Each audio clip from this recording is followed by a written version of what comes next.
नमस्कार, मैं अशोक प्रियदर्शी। बिहार के मुख्यमंत्री नीतीश कुमार के सियासी पाला बदलने की चर्चा अक्सर होती रही है। आज के रिपोर्ट में हम यह समझने की कोशिश करेंगे कि अक्सर नीतीश कुमार के पाला बदलने की बात क्यों की जाती है। हम समझने की कोशिश करेंगे कि नीतीश कुमार किस परिस्थिति में पाला बदलते हैं। हम समझने की कोशिश करेंगे कि सियासी पाला बदलने के लिए नीतीश कुमार ख्यात हैं, फिर भी प्रधानमंत्री नरेंद्र मोदी और राजद प्रमुख लालू प्रसाद के लिए क्यों दुलरुआ बने हैं। सबसे पहले यह समझते हैं कि नीतीश कुमार के पाला बदलने की बात क्यों होने लगी। इसके दो प्रमुख वजह हैं। पहला कि महाराष्ट्र में बीजेपी नेता देवेंद्र फडणवीस के नेतृत्व में सरकार बनने के बाद से नीतीश कुमार के पाला बदलने की चर्चा होने लगी। ऐसा कहा जाने लगा कि जैसे महाराष्ट्र में बीजेपी बड़ी पार्टी बनते ही सहयोगी दल के सीएम को हटा दिया और बीजेपी का मुख्यमंत्री बना दिया। दूसरी बड़ी वजह बीजेपी के वरिष्ठ लीडर और गृह मंत्री अमित शाह का बयान। अमित शाह से सवाल किया गया था कि क्या महाराष्ट्र की तरह बिहार में भी चुनाव के बाद सीएम तय होगा या फिर नीतीश कुमार के नेतृत्व में चुनाव लड़ेंगे।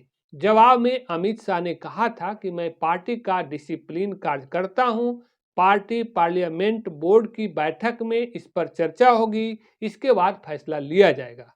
अमित शाह के इस बयान का अर्थ निकाला जाने लगा कि चुनाव के बाद बीजेपी मौजूदा निर्णय से बदल सकती है, इसलिए नीतीश कुमार को नाराज बताया जाने लगा। ऐसी राजनीतिक परिस्थितियों के बीच केंद्रीय मंत्री गिरिराज सिंह का बयान आग में घी का काम किया, जिसमें बिहार के मुख्यमंत्री नीतीश कुमार और उड़ीसा के पूर्व मुख्यमंत्री नवीन पटनायक को भारत रत्न देने की मांग की गई। गिरिराज सिंह के बयान का राजनीतिक मायने निकाला जाने लगा कि बीजेपी चाहती है कि नीतीश कुमार को भारत रत्न देकर उन्हें स्वेच्छा से किनारा कर दिया जाए, ताकि बीजेपी अपना मुख्यमंत्री बना सके। यही नहीं, बाबा साहेब डॉक्टर भीमराव अंबेडकर को लेकर अमित शाह की टिप्पणी को भी नीतीश कुमार की नाराजगी से जोड़कर देखा जाने लगा। ऐसे सियासी वजहों से कहा जाने लगा कि नीतीश कुमार बीजेपी से नाराज हैं और एनडीए से पाला बदलकर महागठबंधन का दामन थाम सकते हैं। ऐसे में लालू प्रसाद के खुले ऑफर ने नीतीश कुमार के पाला बदलने की चर्चा को खुराक दे दिया, जिसमें लालू प्रसाद ने कहा था कि नीतीश के लिए उनका दरवाजा खुला है, पुरानी गलतियों को माफ कर देंगे। लेकिन गोपालगंज में नीतीश कुमार ने एक बार फिर यह कहकर साफ कर दिया कि वे 2 बार राजद के साथ जाकर गलती कर चुके हैं, अब ऐसा नहीं करेंगे। दरअसल नीतीश कुमार की चुप्पी से संशय पैदा हो रहे थे, लेकिन चुप्पी तोड़कर नीतीश ने संशय को खत्म करने की कोशिश की है। जैसा कि जानते हैं, नीतीश कुमार की चुप्पी को पाला बदलने के संकेत के रूप में देखा जाता रहा है। पिछले सियासी पाला बदलने की अतीत कुछ ऐसा ही रहा है। दरअसल चुप्पी नीतीश कुमार के लिए काफी मददगार साबित होता रहा है। चुप्पी से जहां एक तरफ विपक्षी दल नीतीश कुमार को सियासी दोस्ती का ऑफर देने लग जाता है, तो दूसरी तरफ सहयोगी दल का रुख नरम पड़ जाता है। सबसे अहम सवाल यह है कि नीतीश कुमार के सियासी पाला बदलने की बात पर लोगों को इतना जल्दी इतवार क्यों होने लगता है। दरअसल इसके पीछे की वजह नीतीश कुमार का पिछला सियासी रिकॉर्ड रहा है, जो 11 सालों के अंतराल में 5 दफा सियासी पाला बदल चुके हैं। इस हिसाब से देखें तो औसतन हर 2 साल पर एक दफा सियासी पाला बदलते रहे हैं। ऐसे में मामूली चर्चा पर भी लोगों को लगने लगता है कि नीतीश कुमार कभी भी पाला बदल सकते हैं। देखें तो नीतीश कुमार सियासी पाला बदलने की शुरुआत 2013 में पहली दफा की थी। उसके बाद 5 दफा पाला बदल चुके हैं। जून 2013 में नरेंद्र मोदी जब पीएम कैंडिडेट चुने गए थे, तब विरोध में नीतीश कुमार ने बीजेपी से 17 साल पुराना रिश्ता तोड़ लिया था। फिर 2015 में राजद प्रमुख लालू प्रसाद से हाथ मिलाकर बिहार में सरकार बनाई थी। नीतीश कुमार सीएम और तेजस्वी यादव डिप्टी सीएम बने थे। लेकिन यह सियासी रिश्ता बहुत दिनों तक नहीं चली। 26 जुलाई 2017 को नीतीश कुमार एक बार फिर महागठबंधन को छोड़कर बीजेपी के साथ मिलकर सरकार बना ली थी। तब तेजस्वी यादव का नाम आईआरटीसी घोटाला में आने की वजह बताई गई थी। 2020 का विधानसभा चुनाव नीतीश कुमार साथ लड़े, लेकिन 2022 में नीतीश कुमार ने एक बार फिर पाला बदल लिया, बीजेपी से नाता तोड़कर राजद के साथ हो गए।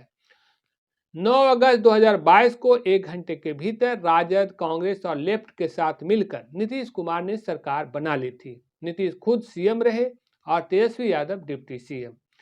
लेकिन 28 जनवरी 2024 को नीतीश कुमार ने 5वीं दफा सियासी पाला बदला। नीतीश कुमार राजद का साथ छोड़कर बीजेपी के साथ हो गए और नीतीश कुमार एक बार फिर बीजेपी के साथ मिलकर मुख्यमंत्री पद की शपथ ली, जबकि बीजेपी के सम्राट चौधरी और विजय कुमार सिन्हा डिप्टी सीएम बने। बहरहाल नीतीश कुमार के सियासी पाला बदलने का 1 साल भी पूरा नहीं हुआ है, लेकिन इसके पहले एक बार फिर से सियासी पाला बदलने की चर्चा होने लगी।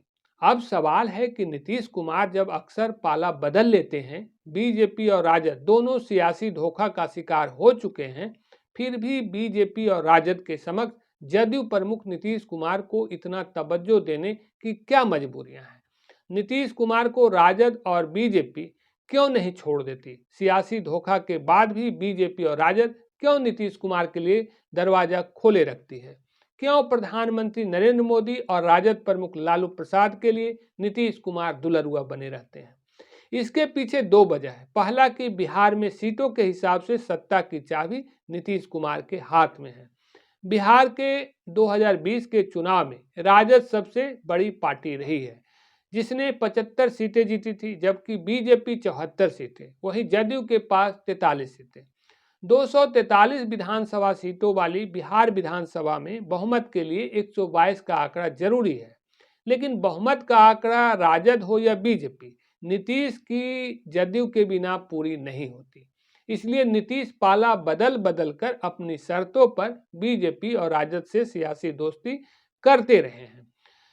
ताजुब की नीतीश कुमार राजद को कथित जंगल राज के नाम पर, जबकि बीजेपी को सांप्रदायिक पार्टी के नाम पर सीएम पद से दूर रखते रहे हैं।